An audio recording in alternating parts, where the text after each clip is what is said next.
in the last lecture we have discussed the limits concept. So, here in this lecture we will prove few results related to the limits of the sequences and functions, and then finally, we will discuss the Bolzano-Weierstrass theorem for it. Some results on limits of sequences of real numbers. Few more results on this. The first result which we called as a theorem, the theorem 1 says if x n is a convergence sequence,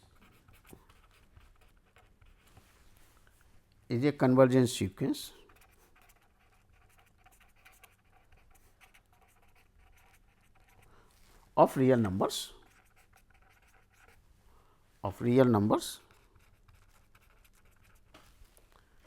and if all the terms of the sequence x n are positive, non negative, greater than or equal to 0 for all n belongs to capital N. If all the terms of the sequence are non negative, then the limit cannot be negative. Then the limit of this x, which is the limit of x n over n, will also be greater than or equal to 0. It cannot be a negative limit. The limit of the sequence of non negative term will always be a non negative. The proof of this is, let us prove by contradiction. Suppose the limit is negative and then apply the condition for this. So, let us suppose limit x is negative, say x is equal to minus epsilon. Okay. Then for this epsilon,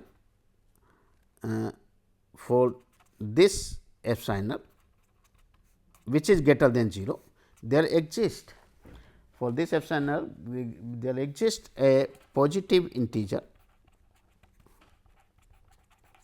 say k depends on epsilon, such that mod of x n minus x n, because this sequence is a convergence sequence. So, basically the x n will lie between the two terms x n minus x limit less than epsilon. That is, the x n will lie between these two terms, less than x plus epsilon and greater than x minus epsilon for all n greater than k, is it not? Now, epsilon is already chosen minus k minus x. So, from here this shows that x n is less than minus x plus x minus x, that is 0, and this is true for all n greater than k. It means the large number of the terms x n are negative. This shows that sequence x n has large number of terms, negative terms, which contradicts.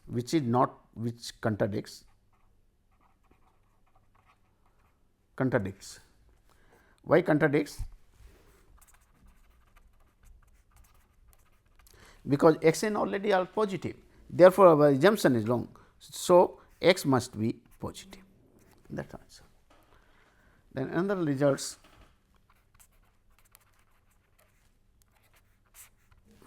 two says if x n by n are two convergence sequences,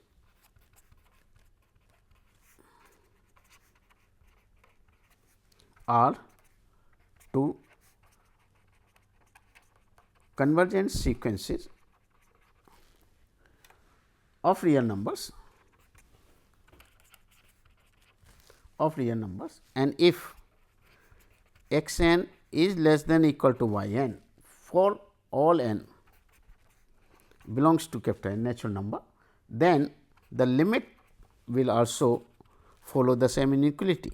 Limit of this is also less than or equal to limit of y n. And similarly, for the sandwich theorem which we have shown earlier, that if x n and y n are the two sequences and Z n is a sequence which lies between x n by n, and if the limit of x n by n converges to the same limit, then Z n will also. So, that is the sandwich theorem, which also we have shown earlier. Okay.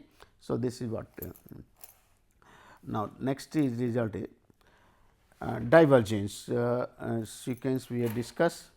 Now, theorem third, let the sequence x n converges to x.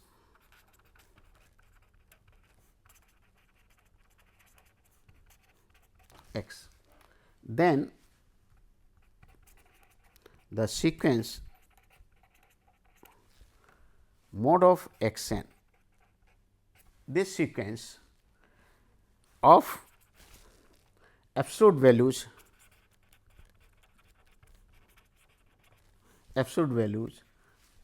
converges to mod x. That is, if the limit of the sequence is x, then limit of the mod x n will also be mod of x. The proof is very simple. This follows from this inequality x n minus x is greater than equal to mod x n minus mod x, triangular inequality. We know this result. So, if x n converges to x, means for a given epsilon greater than 0, there exists an positive integer k such that for all n greater than equal to k, we have this part is less than epsilon. So, this part less than epsilon means this part. So, this shows the limit of mod x n over n is mod x. So, that is what is so. Okay. Then if x n be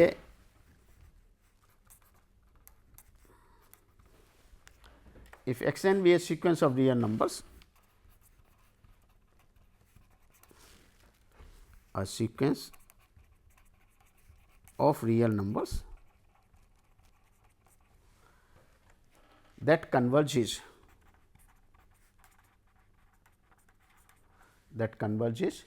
to say x, and suppose that x n is greater than equal to 0, then the sequence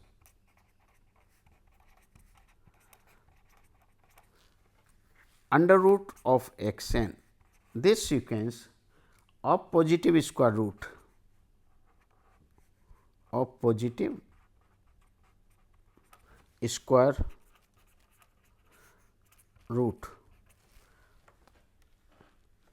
converges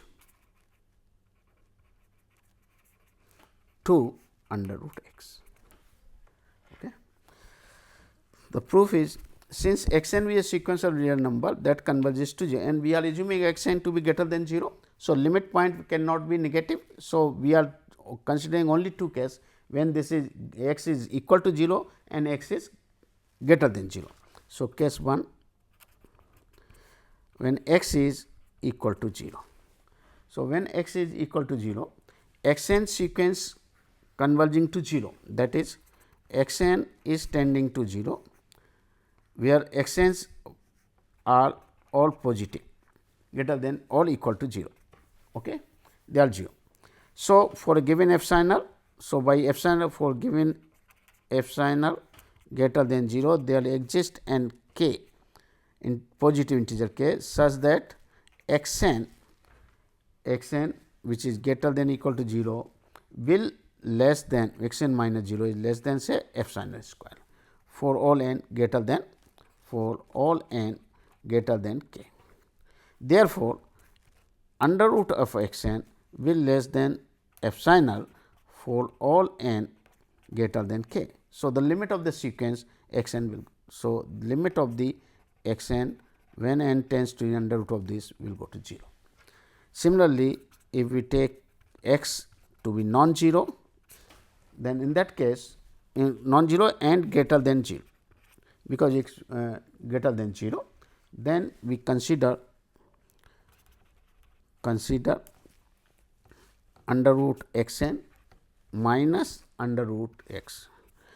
Now, rationalize it. So, multiply n divided by under root x n plus a, we get x n minus x over root of x n plus root x.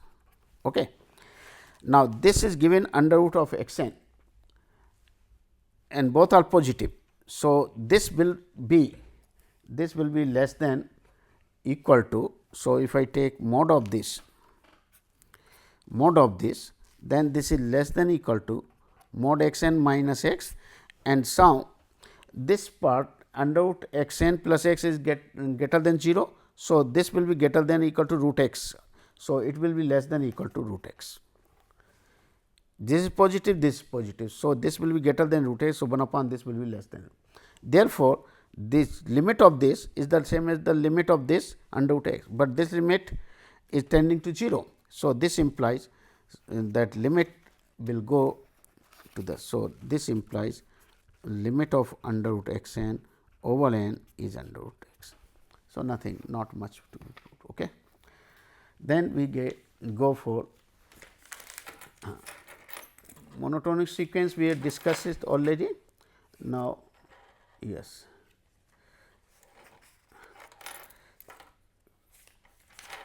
subsequences, that part is left.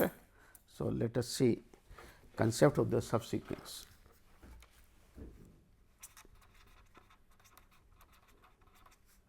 Subsequence of a real number, of real numbers, real sequence. Okay. So, let x n be a sequence of a sequence of real numbers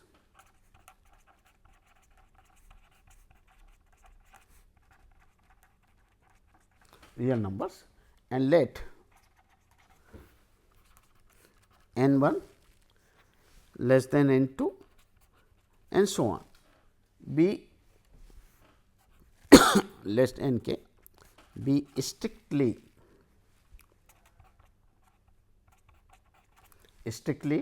increasing sequence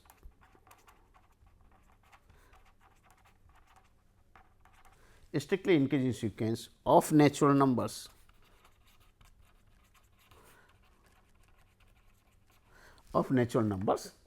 then the sequence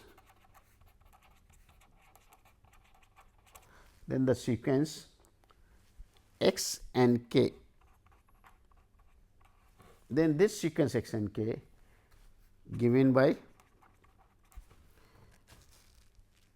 x n 1, x n 2, x n k and so on. This given by this is called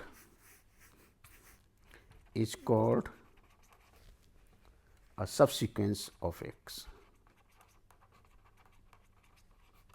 Subsequence of x n.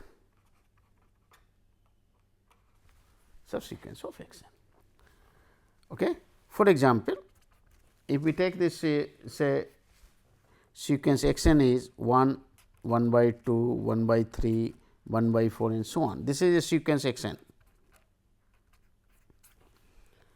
Now, if we take the sequence half 1 by 4, 1 by 16, 1 by 8, 1 by 16 and so on, then this is a subsequence, because this is the second point of this. So, this is the second term, this is the fourth term, this is the 8th term, is it not, and like this. So, we are getting a n 1 n 2 n 1 is less than n 2 less than n 3 and so on, we are seeking. But if we take a sequence like this,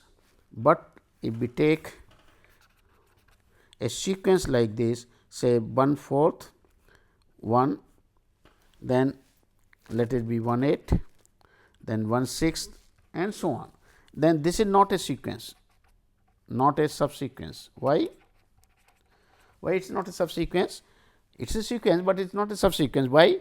Because the order is not a 10, because here n 1, this is the fourth term, this is the first term, this is the first term, this is the 8th term, this is the 6th term. So, there is no such order like this n 1 less than n 2 less than n 1 is not less than n 2, n 2 is less than n 3, but n 3 is not less than n 4, like this. So, it does not satisfy the criteria of the subsequence like this. Please check, is it okay? So, that will be the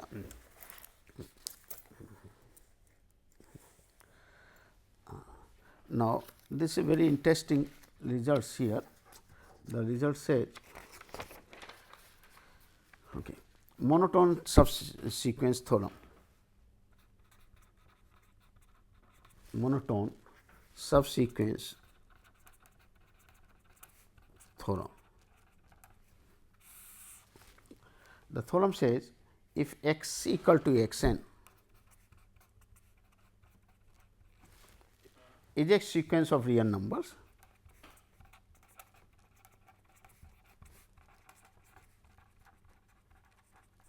is a sequence of real numbers, then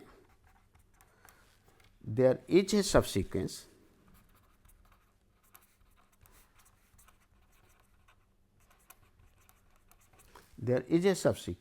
of x that is monotone.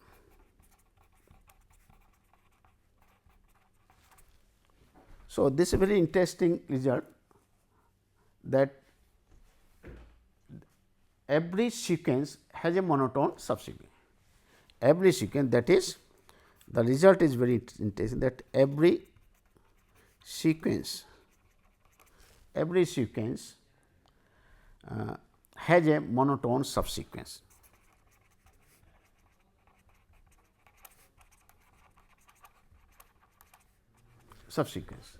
So, that is a proof.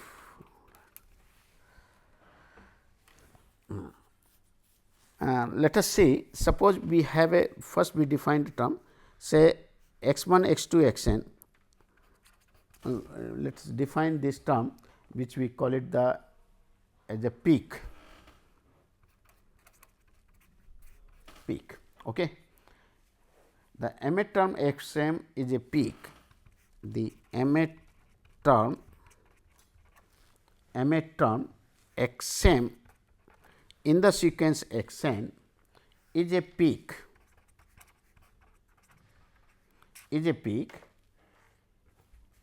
if x n x m is greater than equal to x n for all n such that n is greater than equal to n.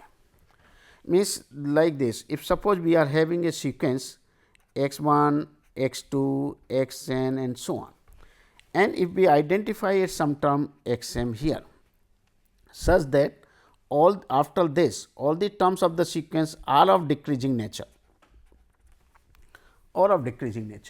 and above it is bounded by x m. This term x 1, x 2, x n may behave appropriately, maybe x 1 is greater than x 2 may be less than x 3 and so on, we do not care. But if we find out some m such that x m is greater than after a certain stage all the terms of the sequence, then we say the peak x m is the peak of the sequence x n. Okay. So, what we should do here, that every sequence, using this concept we will prove that every sequence will have a convergent, will have a monotone subsequence. So, let us see the two cases when the sequence has an infinite number of peaks and the case when the sequence have only finite number of them. So, suppose x n sequence x has infinite number of peaks, Let them arrange this thing, arrange these peaks,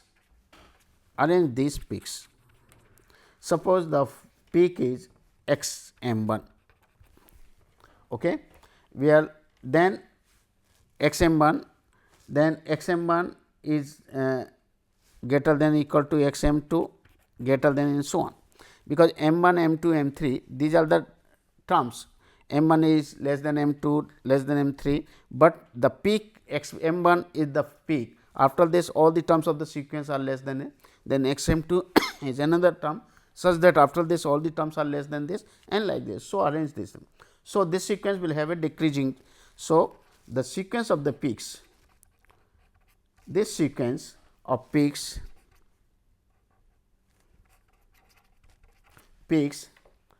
is a decreasing subsequence, is a decreasing subsequence of x. So, in case of the infinite, what we identify the points, first peak which is such that after this all the terms of the sequence are less than this, identify x 1. Then after certain stage again you will find out some term for which the condition that x m is greater than x n satisfy for all n greater than m, and like this. So, arrange this thing. So, you will get a monotonic decreasing sequence for that.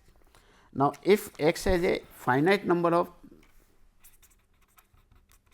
if x has a finite number of peaks, maybe 0 also, maybe 0, no peak, this is also possible. So, if the finite number of 0, let these peaks be in increasing, this will be listed by increasing order. Okay. So, let this peak be arranged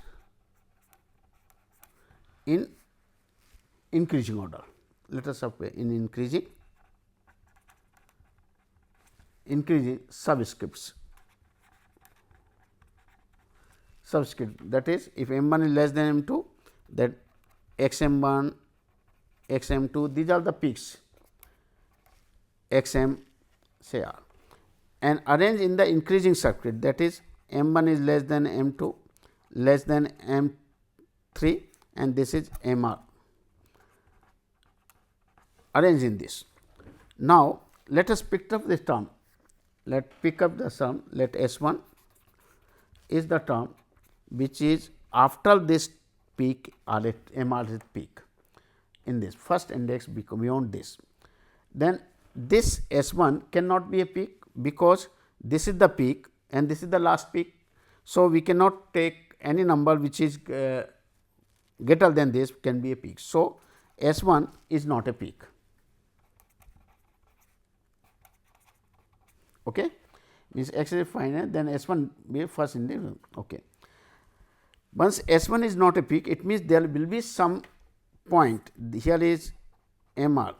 So, S 1 is this point something. Now, S 1 is not a peak, it means there may be some number S 2 which is greater than S 1, then only it is a S 2 we can identify. So, there exists an S 2 such that S 2 is greater than S 1, because S 1 is not a peak. So, once it is greater than, then the corresponding sequence x S 1, obviously, this peak is less than x S 2. This term will be less than this, okay, corresponding. Again, since x is 2 is not a peak,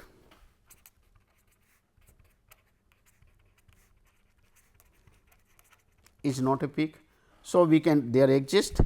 So, there exists another term S 3 greater than S 2 such that the term of the sequence x S 2 is less than x S 3, because this is not a peak, this is not a peak. So, a term will be there which is greater than this, and continue this. So, once you continue, then we get a sequence x x s k,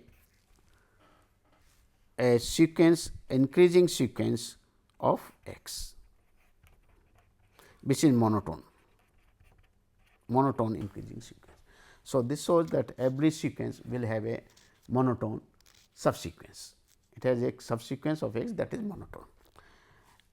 Following these two, we have an important result which is known as the Bolzano-Weierstrass theorem.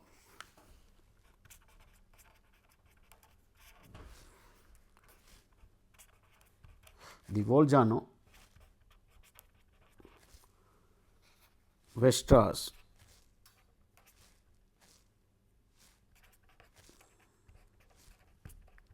theorem. What this theorem says, a bounded sequence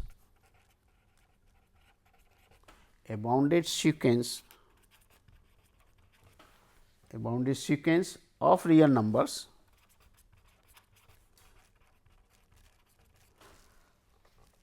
has a convergent subsequence, has a convergent subsequence, has a convergence. So, that is very important result, because it shows that every bounded sequence of real number, it may not be a convergence, like minus 1 to the power is not a convergence, but it has a bounded convergence subsequence, at least one bounded convergence subsequence will be there. The proof is based on the previous result. Suppose x n is a bounded sequence, is a bounded sequence of real numbers, of bounded sequence of real number. Then it has a subsequence x n that is monotone. Now, since it is a bounded sequence of real number, so it will have, then it has, suppose a bounded sequence of real number. Okay. Then it has a subsequence, because every sequence has a subsequence, it had a subsequence x and k, that is monotone by the previous result, that is monotone by the previous result. Okay. Now, since subsequence is also bounded, since this subsequence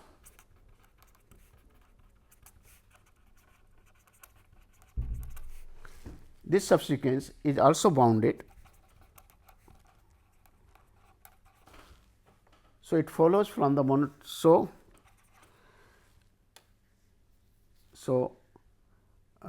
every, now one thing, this is a subsequence which is monotone and is bounded. So, by bounded by the monotone theorem, monotone convergence theorem, monotone convergence theorem says that if a sequence which is monotone or and bounded above or below must be convergent. By monotone convergence theorem, this sequence will be convergent. So, this proves that a bounded sequence of real number has a convergent subsequence, that proves the result. Now, this completes your first module, that is Cantor's theorem, Dedekind's and theory of sequences. Now, here the books which I followed, books which are used, reference, the first book which I taken as a introductory by Robert G. Bartle, introduction to real analysis. Second book which I followed is by Enschler, that is theory of real variables. I think that is the theory of real variables or something, I will give the name exactly, theory of real variables or theory of real functions, like that. So, mainly these two books I followed for this section. Thank you very much.